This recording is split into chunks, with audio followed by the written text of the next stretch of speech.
पड़ोस आई मौसी। हेलो सावित्री, आज मेरे नए घर का गृह प्रवेश है। तेरी जीजी ने भी तेरे पड़ोस में ही घर बना लिया है। सबके साथ आज तेरा घर पर न्योता है। ज़रूरी नहीं कि हमारी खुशियों में बाकी सब लोगों की भी खुशी छिपी हो या फिर वो हमारी खुशी में खुश हो।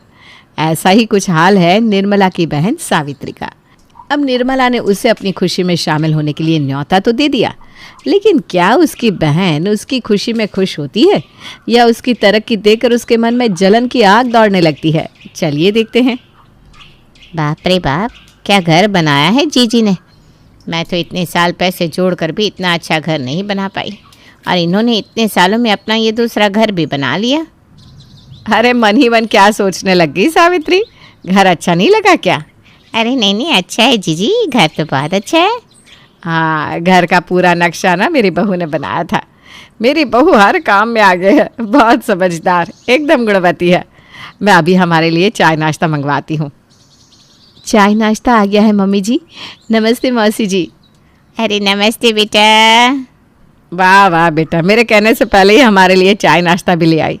मैंने कहा था ना, एकदम गुणवती बहू है मेरी। इतनी जल्दी सारे काम कर लेती है कि मुझे तो चाय का एक झूठा कप भी रसोई में नहीं रखने देती। फिर तो बहुत अच्छा है जीजी, इसी तरह आपकी बहू आपकी सेवा करती रहे। वैसे बहू तो मेरी भी कुछ कम नहीं है, बहुत सेवा करती है मेरी। मेरे कहने से पहले ही मेरे लिए सब कुछ करके रख देती है। जैसे ही रेणुका वहाँ से जाती है। पकोड़े तो रेणुका बहू ने ठीक ही बनाए हैं, लेकिन कभी ना आप मेरी बहू के हाथ के पकोड़े खा के देखना, अपनी उंगलियां चाटती रह जाओगी। और देखो तो इसमें कितना तेल है। आपको तो पहले ही बीपी की दिक्कत रहती है ना, आपकी बहू को आपकी सेहत का ध्यान रख के खाना बनाना चाहिए। अरे नहीं नहीं, ऐसी बात नहीं है। ये तो कभी कभी मेरा मन कर जाता है तो मैं बनवा लेती हूँ, वरना मेरी बहू तो मेरा बहुत ध्यान रखती है। अभी बहू नई नहीं है ना जीजी, इसलिए आप समझ नहीं रही। थोड़ा समय बीत जाने दो, तभी बहू का असली रंग सामने आएगा कि आपकी सेहत को खराब करने के लिए जानबूझकर आपको ऐसी ऐसी चीज़ें खिलाती है। अरे ऐसा नहीं है सावित्री। जाने दो जीजी। चलो अब मैं चलती हूँ, मेरी बहू ने दोपहर का खाना बना लिया होगा। जब तक मैं घर पर जाकर खाना नहीं खाऊंगी तब तक वो अन्न का एक निवाला भी अपने मुंह में नहीं रखेगी। अरे लेकिन रेणुका हमारे लिए खाना बना रही है ना। नहीं नहीं जीजी, मैंने तो पकोड़े खा लिए, वही बहुत है। अब खाना तो मैं अपनी बहू के हाथ का ही खाऊंगी। वो मेरे खाने में ना तेल मसाले का बहुत ध्यान रखती है। जानबूझकर ये सारी बातें बोलकर सावित्री वहाँ से चली जाती है, लेकिन निर्मला पर कहीं ना कहीं उसकी कही बातों का असर होना शुरू हो जाता है। कहीं सावित्री ठीक तो नहीं कह रही थी।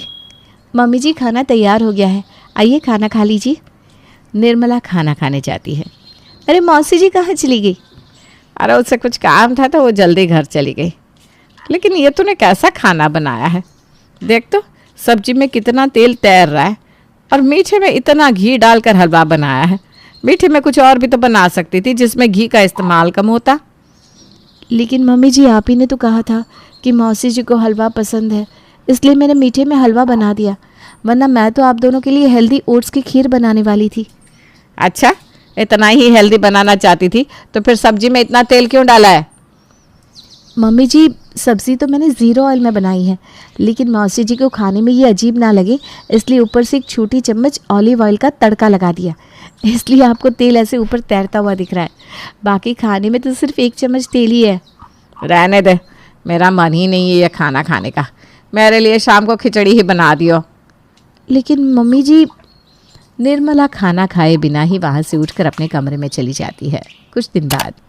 अरे सावित्री, बड़े दिन बाद आना हुआ। मैं कितने दिन से तुझे याद कर रही थी।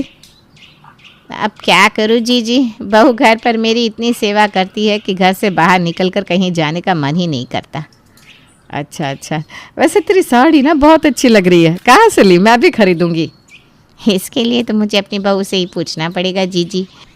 असल में तो मेरी बहू जब से मेरे घर आई है ना, वही मेरे लिए सारे कपड़े लेकर आती है।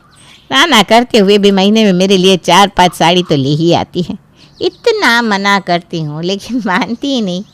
कहती है, मम्मी जी मुझे आपके लिए नई नई चीज़ें लेने में बहुत खुशी होती है। शादी से पहले मैं अपनी माँ के लिए कपड़े खरीदती थी और शादी के बाद आपके लिए। आप भी तो मेरे लिए मेरी माँ हो। बिल्कुल मुझे कभी ऐसा महसूस ही नहीं होता कि मैं उसकी सास हूँ। हमेशा मुझे अपनी माँ की तरह प्यार करती है। अरे ये तो बहुत अच्छी बात है, बहू तो ऐसी ही होनी चाहिए। मेरी रेणुका भी ना ऐसी है, बिल्कुल अपनी माँ की तरह मेरा ध्यान रखती है। अच्छा जीजी, वैसे रेणुका भी आपके लिए ऐसे ही साड़ियाँ लेकर आती है क्या? मुझे भी तो दिखाइए आपकी बहू आपके लिए कैसी साड़ियाँ लेकर आती हैं। आती तो है लेकिन इतनी ज़्यादा नहीं, जब कोई त्यौहार होता है तो लेकर आती है। पिछली बार होली पर लेकर आई थी। इतने महीने पहले? फिर तो वो औपचारिकता हो गई ना जीजी, बस फॉर्मेलिटी के लिए आपके लिए कुछ लेकर आई। खैर मैं घर चलती हूँ, बहू से सर की मालिश करवाऊंगी। 2 दिन पहले करवाई थी। आपकी बहू भी आपकी मालिश करती है क्या? हाँ हाँ करती है ना, जब कभी सर में दर्द होता है तो इतनी अच्छी मालिश करती है। देख अभी बुलाती हूँ। रेणुका बेटा, रेणुका। आई मम्मी जी। जी मम्मी जी। अरे मौसी जी आप, नमस्ते। अभी आप दोनों के लिए कुछ खाने को बना कर लाती हूँ। नहीं नहीं बेटा, अभी कुछ खाने का मन नहीं है। जीजी के सर में दर्द है, तू उनके सर की मालिश कर दे। क्या आपके सर में दर्द है और आप मुझे अभी बता रही हैं मम्मी जी? मैं अभी आपके लिए मालिश वाला तेल लेकर आती हूँ। अरे ये तो सच में जीजी की मालिश करने के लिए तेल लेने जा रही है। ऐसे तो मैं कैसे जीजी को इसके खिलाफ भड़का पाऊंगी। देखा सावित्री, कितना ध्यान रखती है मेरी बहू मेरा। एक बार मेरे सर में दर्द के बारे में सुनते ही मालिश के लिए तेल लेने चली गई। रेणुका मालिश का तेल लेकर बाहर आती है, तभी उसके फ़ोन पर उसकी फ्रेंड की कॉल आती है। हेलो हेलो रेणुका, प्लीज़ जल्दी से सिटी हॉस्पिटल आ जा। मेरे पैर में बहुत चोट लगी है, एक गाड़ी से एक्सीडेंट हो गया है मेरा। मम्मी पापा भी अभी यहाँ नहीं है। ओ माय गॉड, तू टेंशन मत ले, मैं बस अभी आती हूँ। क्या हुआ बहू?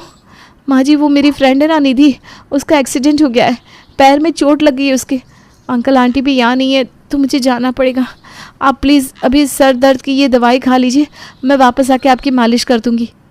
ठीक है बेटा, ध्यान से जाना। हाँ देखा जीजी अपनी बहू को, अभी तक आराम से अंदर बैठी हुई थी, लेकिन जैसे ही आपने मालिश करने को बोला तो काम से बचने के लिए अपनी सहेली को ऐसे फ़ोन करने को बोल दिया। अब आराम से बाहर जाकर ऐश करेगी। ऐसा नहीं है सावित्री, उसने बताया तो था कि उसकी सहेली का एक्सीडेंट हुआ है। आप ना बहुत भोली हो जीजी। उसकी सहेली का एक्सीडेंट होगा तो वो अपने घर वालों को, रिश्तेदारों को बुलाएगी, आपकी बहू को क्यों बुलाएगी? अरे लेकिन उसके मम्मी पापा। जाने दो जीजी, आप नहीं समझोगी। मैं तो जा रही हूँ अपने घर। आपकी बहू ने तो आपकी मालिश नहीं करी, मैं तो घर जाके अपनी बहू से मालिश करवाऊँ। निर्मला के मन में उसकी बहू के प्रति फिर से चिंगारी जलाकर सावित्री वहाँ से चली जाती है। शाम को जब रेणुका घर आती है, अब कैसी तबीयत है तेरी सहेली की बेटा, ठीक तो है ना वो? अरे मम्मी जी आपको क्या बताऊँ, कोई एक्सीडेंट नहीं हुआ था उसका। आज उसका बर्थडे था और मैंने घर के काम की वजह से पार्टी में जाने के लिए मना कर दिया था, इसलिए उसने मुझसे झूठ बोला। ये लड़की भी ना। खैर मैं आपके लिए खाना बना देती हूँ, बहुत देर हो गई मुझे आने में मम्मी जी। कोई ज़रूरत नहीं है, मैंने खुद ही खिचड़ी बनाकर खा ली है।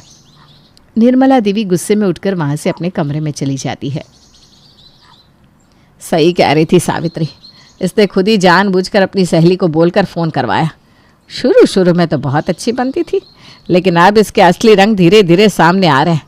इसकी वजह से रात का खाना भी मुझे खुद बना के खाना पड़ा, और आखिर एक बार भी इसने मेरे सर दर्द के बारे में नहीं पूछा। मेरी वजह से मम्मी जी को खाना बनाना पड़ा। अरे मम्मी जी के तो सर में भी दर्द था, जाकर उनकी मालिश कर देती हूँ। रेणुका तेल लेकर निर्मला की मालिश करने जाती है तो देखती है कि निर्मला तो सो चुकी है। मम्मी जी तो सो गई, लगता है दवाई से उन्हें आराम हो गया होगा। मैं भी जाकर सो जाती हूँ, बहुत नींद आ रही है। कुछ दिन बाद सावित्री फिर से निर्मला के घर आती है। अरे ये तू थैले में अपने साथ क्या लेकर आई है?